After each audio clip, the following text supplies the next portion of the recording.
I'm Mohanad Yacubi. I'm the director of Off-Frame, aka Revolution Until Victory, documentary 62-minute, premiered at the Barbican as part of Shubak Festival of Contemporary Arab Culture. The film is about the history of the Palestinian Revolution Cinema. There was a main film unit that was established in '68 by three people, Mustafa Abu Ali, Sulafa Jadallah, and Hani Jawhariya.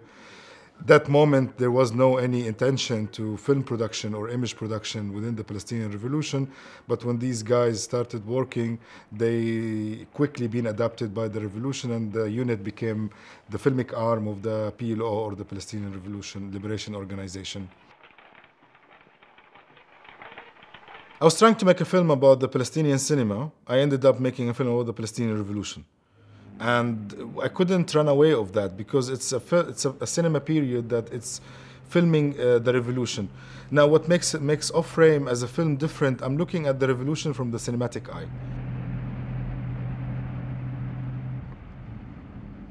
It's really hard to tell when is the Palestinian Revolution, when did it start, and let's say basically the Palestinian struggle got inertia after the 1967 war. Where Israel occupied the West Bank, Gaza, Jerusalem, parts of Sinai and Golan Heights. Suddenly all of the Arab people didn't have any hope of defeating or returning back to Palestine. The most depressed, of course, people of that time were the Palestinians. And actually that's the time when they decided that we don't need to depend on the Arab countries, Arab regimes to liberate us. We're gonna do it our own. And that's when they started the armed struggle.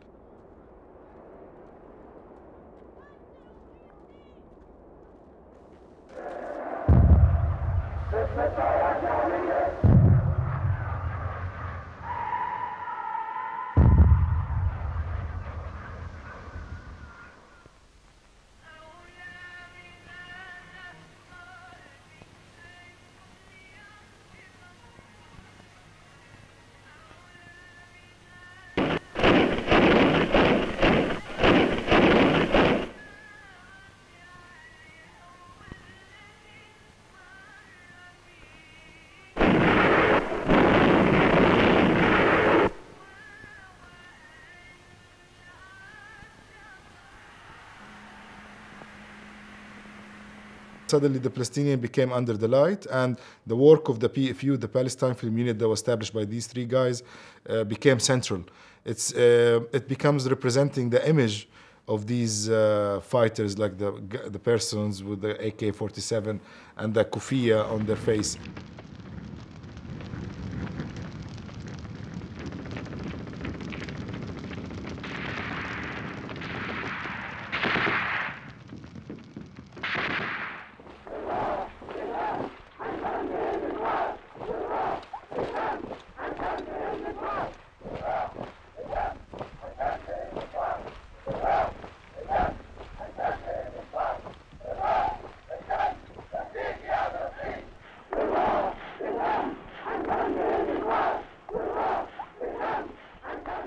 When I started the research, there was nothing in one place. Exactly the invasion of the Israeli troops to Lebanon, expelling the PLO, made that memory of the revolution just explode. And fragments of that memory landed in different places in the world. And that's exactly the methodology I followed to find these films. The first part of the film where I'm looking at the material was more to indicate that it's also a research, a kind of a research in several archives. But also I used that to tell what was before, how they filmed us. There were 750,000 Arabs and 160,000 Jews in the country. 750,000 displaced human beings are dependent upon charity for their very existence.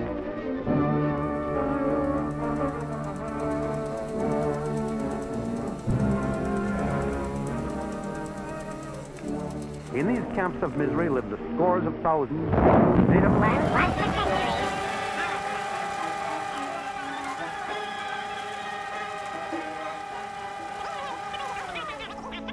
and made them wanderers.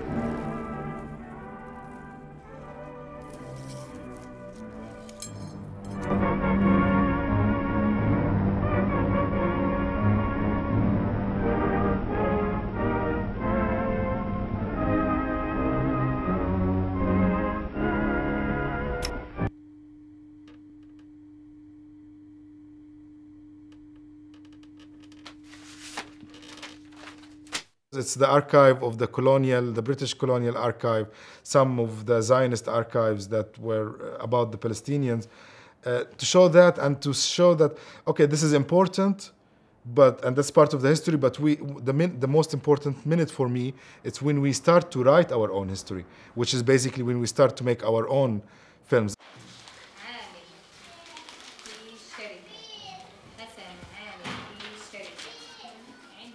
مشروع آخر مثلا هو تعليم محو الأمية اللي برضو من خلاله بتصير يعني تعليم المرأة تكتب وتقرأ وفي نفس الوقت تعليمها على قضيتها السياسية واللي يعني بتحتاج لوقت الحقيقة طويل واللي بتحتاج يعني جهد كبير لإقناع المرأة في الدخول إلى هذا الميدان.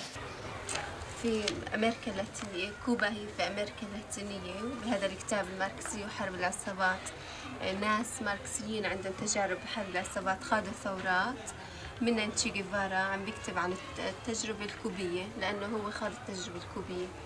هاي هي الشغلة الأساسية، يعني إنه حرب الشعب وأهميته في أي ثورة في العالم. إحنا مثلا كثورة فلسطينية إنه مثلا بحرب الشعب فينا نطور نضالاتنا ونخوض معارك ونتغلب على الإمبريالية يعني، وبعدين هن كناس كوبيين خاضوا تجربة وتغلبوا على باتيستا والاستعمار والشغلات هذه، فهن بيعطونا تجربة عن حرب الشعب.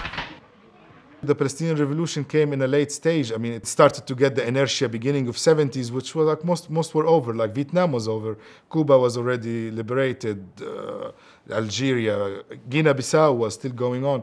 But it means that a lot of the people who accumulated the practice of representing a revolution were focusing on the Palestinian, and they kind of created a unique language, cinematic language that had documentary with fiction, with graphics, with a really interesting sound design, presenting as a cinematic jewel.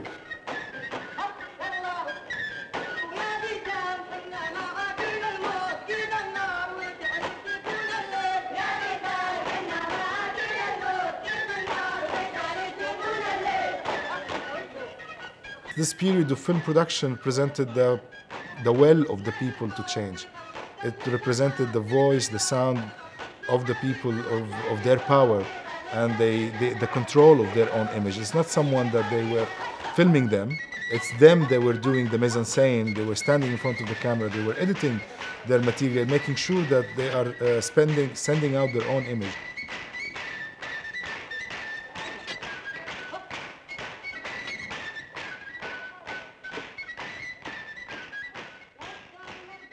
Looking from that perspective, to look at the Palestinian Revolution, that it was a question of representation, coming back visible again.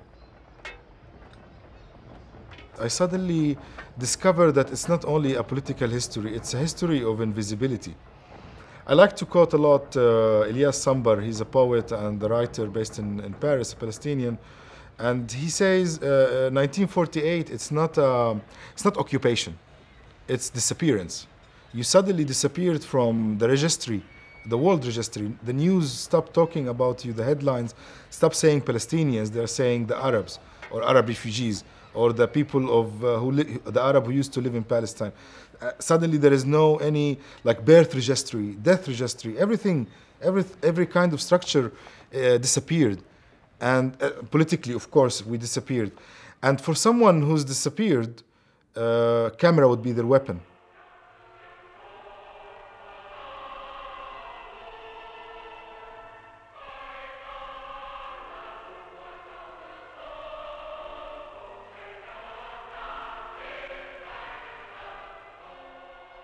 The most important thing is to hear the sound of the bullet, to know that you still exist, to have your picture, even if you are dead, but to have your picture being in main covers in international magazines or newspaper or media outlet, that was the important thing.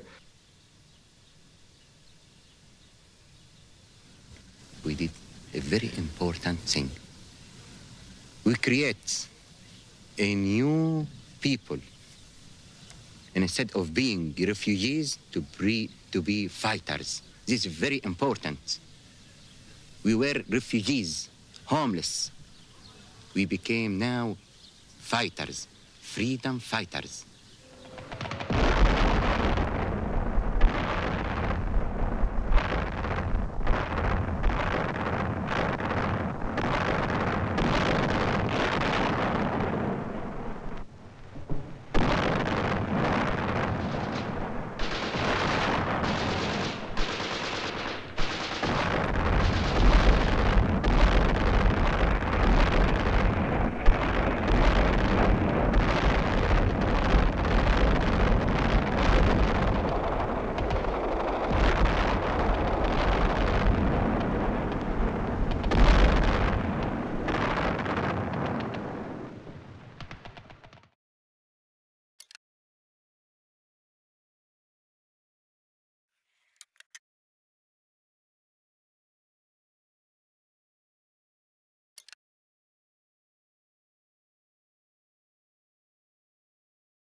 The most important thing for me was to reserve or extend the life of that period.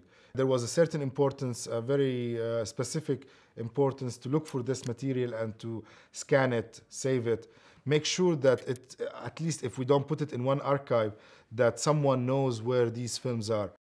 Today, after doing this research, I feel much more grounded. And I feel that when I wanted to make the film, it's to give that sense of groundness to my fellow filmmakers, Palestinians or Arab as well, or international, because this notion of forgetfulness of our cinematic heritage, that notion of amnesia, it's happening everywhere.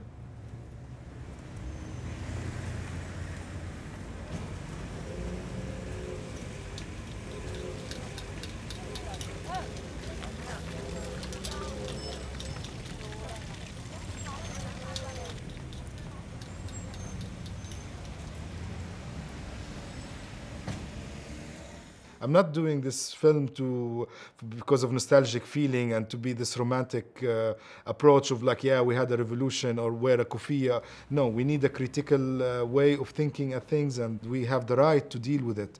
We have people who can look at this material and we can incorporate it in our political discourse and move forward.